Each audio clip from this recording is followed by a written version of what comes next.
Hello, আসসালামু আলাইকুম। সকাল, সকাল আমাদের বেগুন ক্ষেতে বিষ প্রয়োগের উদ্দেশ্যে বাসা থেকে রওনা দিয়ে দিলাম। যাওয়ার সময় দেখলাম যে আমাদের প্যাকেটে সমীকরণের বোতলটা নাই বা সমীকরণ ফুরিয়ে গেছে। এজন্য আবার কীটনাশকের দোকান থেকে নিয়ে মাঠের উদ্দেশ্যে রওনা দিলাম। মাঠে যেয়ে দেখি মেশিন চলছে, তবে ট্যাঙ্কি না থাকায় বোতলে তেল ছিল। সেখানে তেলগুলো একেবারে ফুরিয়ে এসেছে। তাই আবার তেল যেটুকু ছিল সেটুকু ঢেলে প্যাকেট হাতে নিয়ে আবারও ক্ষেতের উদ্দেশ্যে রওনা দিলাম। ক্ষেতে যেতে, যেতে দেখলাম যে ভাদ্র মাসের ২ দিন হতে না হতেই এত পরিমাণের কুয়াশা যে পড়েছে, খেতে যাওয়ার পরে আমরা ওই মাথায় যাবো। কারণ ওই মাথার দিকে একটু পানি উঠতে দেরি হয়।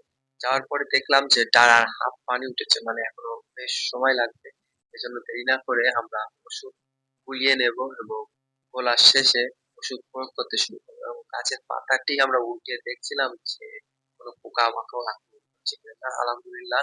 তবে এক্ষেত্রে আমরা এবার এসে ওষুধ গুলিয়ে নেবো ভালোভাবে। কারণ ওষুধ না গোলালে পোকামাকড় খুবই একটা যায় না বা মরে না।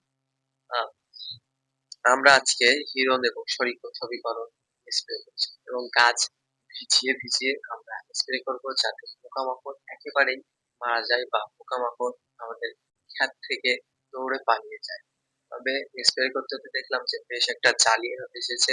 স্প্রে শেষে আমাদের যে নালাটা ছিল নালাটা কাটিয়ে